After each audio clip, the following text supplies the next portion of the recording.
Science पारफेक्शन चैनले सकल के स्वागत। आज के आमरा आलोचना करब कयेकटी एकई एकक सम्पन्न भौत राशि physical quantity with same units. भौत राशि फिजिकल क्वांटिटी एकक यूनिट्स। कार्य वार्क शक्ति एनार्जी उभयेरই एकक जूल जे।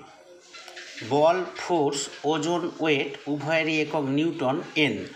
द्रुति स्पीड बेग भेलोसिटी उभयेरই एकक मीटर पर सेकेंड। त्वरण एक्सिलारेशन मंदन रिटार्डेशन उभयेरই एकक मीटर पर सेकेंड स्क्वायर। कम्पांक फ्रिक्वेंसि कौणिक कम्पांक एंगुलर फ्रिक्वेंसि उभयेरই एकक हार्ज एच-जेड। पीड़न स्ट्रेस चाप प्रेसार उभयेरই एकक पास्केल पीए। तड़िৎचालक बल इलेक्ट्रोमोटिव फोर्स विभव प्रभेद पोटेंशियल डिफारेंस उभयेरই एकक भोल्ट भि। आवेग इम्पाल्स भरबेग मोमेंटाम उभयेरই एकक किलोग्राम मीटर पर सेकेंड। आज के पर्यन्तই আমার ক্লাসটা শোনার জন্য সকলকে ধন্যবাদ। ক্লাসটা ভালো লাগলে একটি লাইক দেবে, বন্ধুদের সাথে শেয়ার করবে এবং চ্যানেলটিকে সাবস্ক্রাইব করবে। ধন্যবাদ।